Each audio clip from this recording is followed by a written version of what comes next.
one important, well, there's more than one important impact of the war that can be seen as positive.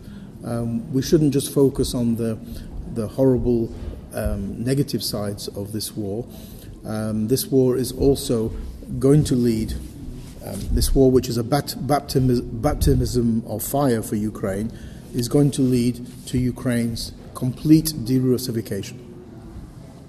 After the 2014 crisis, Ukraine launched what was called decolonization.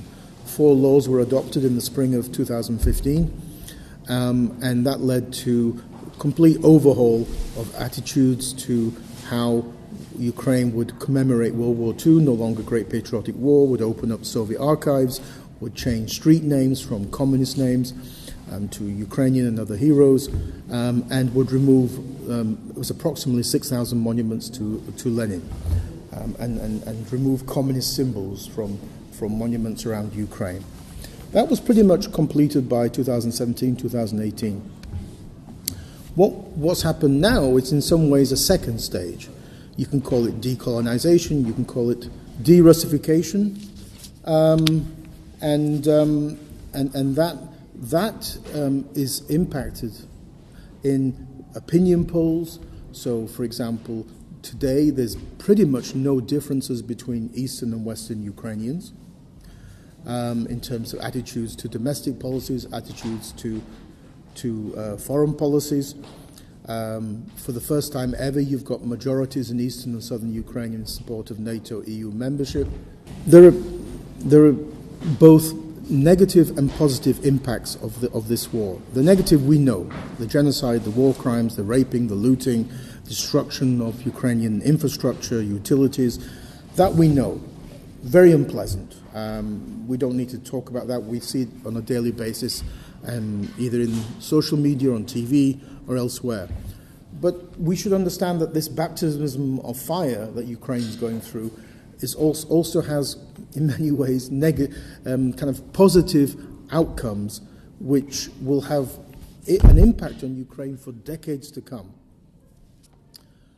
The first important thing to remember is that this is now national integration. There is simply no difference at all between East and West Ukrainians on all sorts of things. There never was any support for NATO membership in Eastern and Southern Ukraine until now. It slowly began to increase after 2014, but not like now. Then you had, kind of decommunization after the 2014 crisis. Now you've got kind of decolonization or derussification. But on all sorts of things, such as attitudes to Russia, attitudes to Russians. Eastern Ukraine always had a kind of a very romantic, shall we say, view of Russia and Russians. That's all gone. In one opinion poll I saw recently, only about 3% of Ukrainians had a positive view of Russia and Russians.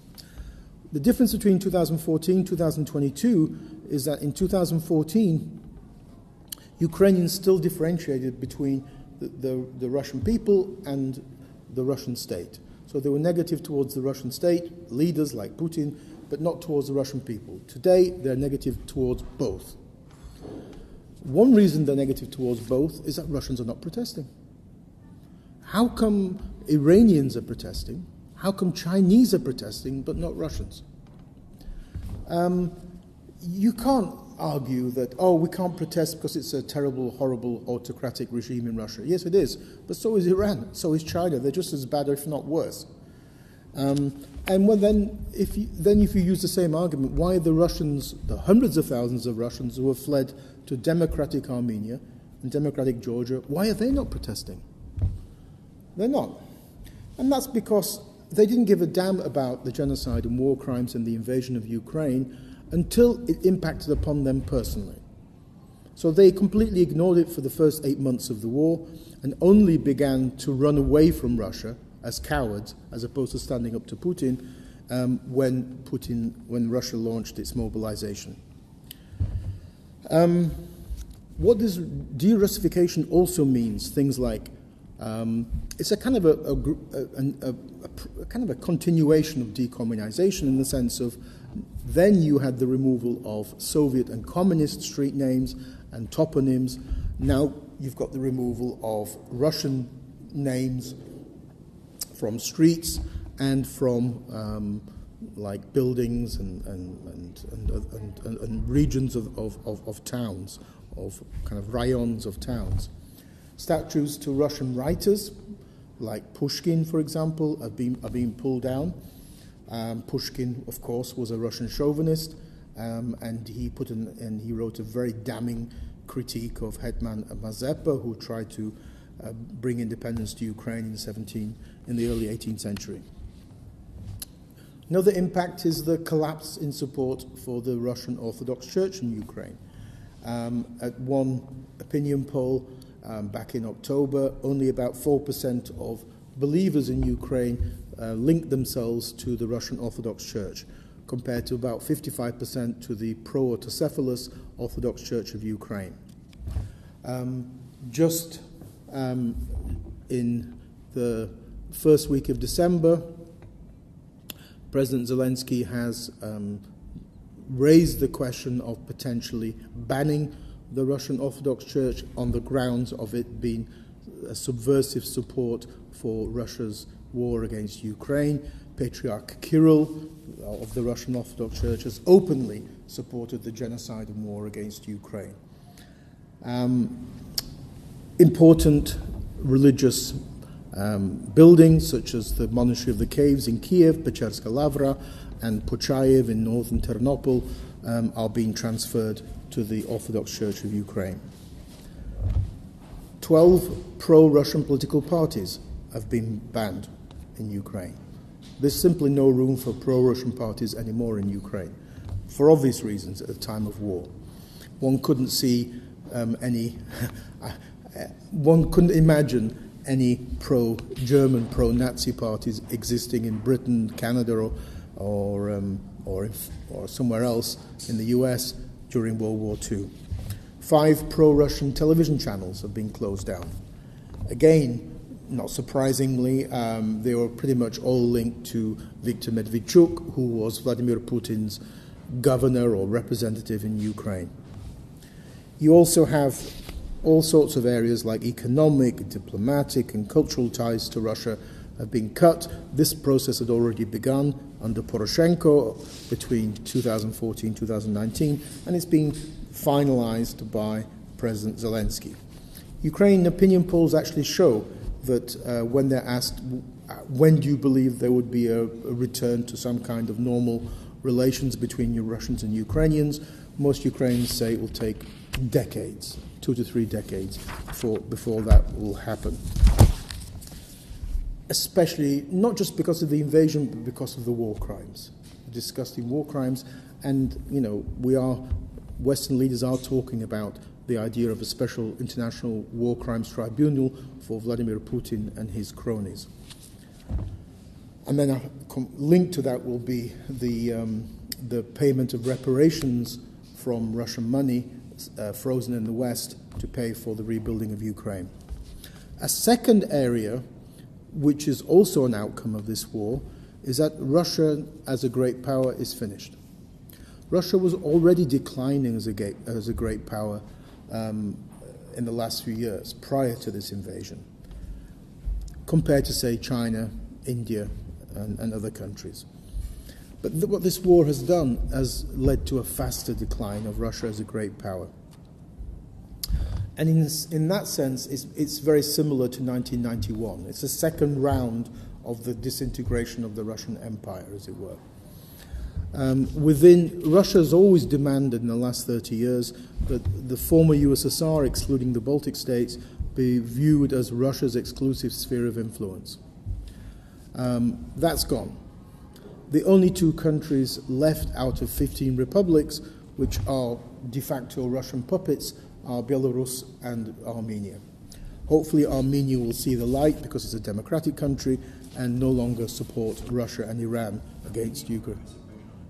Armenia. The only 2 countries which are Russian puppet states in the former USSR, so 2 out of 15, are Belarus, where we know, Lukashenko basically sold his country to Putin to stay in power after the fraudulent elections in 2020, and Armenia, which has 4 Russian military bases on its territory, and which seems to see Russia as a provider of security against Turkey, which I think is very, very wrong. And Armenia was pressurized to pull out of signing an association agreement with the EU in 2013 and has joined the Eurasian Economic Union. It already had joined in the 1990s the Kremlin's kind of attempt to create a new Warsaw Pact called the CSTO, Collective Security Treaty Organization. But those are just 2 countries. And at the UN, in a vote in October condemning Russia's annexation of Ukrainian territories, only 1 country supported Russia, Belarus. Even Armenia abstained. In fact, only 4 countries in the entire world supported Russia. Belarus, Syria, North Korea, and I forget one other country. But certainly not a great applaud for Russia. So Russia is now, in particular because of the weakness of the Russian army in Ukraine, the undermining of the myth that Russia has the second most powerful army in the world in Ukraine, many of the countries in the former USSR are in fact looking for other alliances. And Kazakhstan is a very good example of that, and Kazakhstan and Central Asia are looking towards Azerbaijan, Turkey on the one hand, and towards China on the other. Russia's decline is good. It will also be precipitated by the fact this is a country that only has 2 exports, energy and military equipment, and both have had it from this war. They really overplayed their hand in Europe. They blackmailed Europe, believed that Europe couldn't exist without Russian energy. Russia's shown them that's not, the EU's shown them that's not true.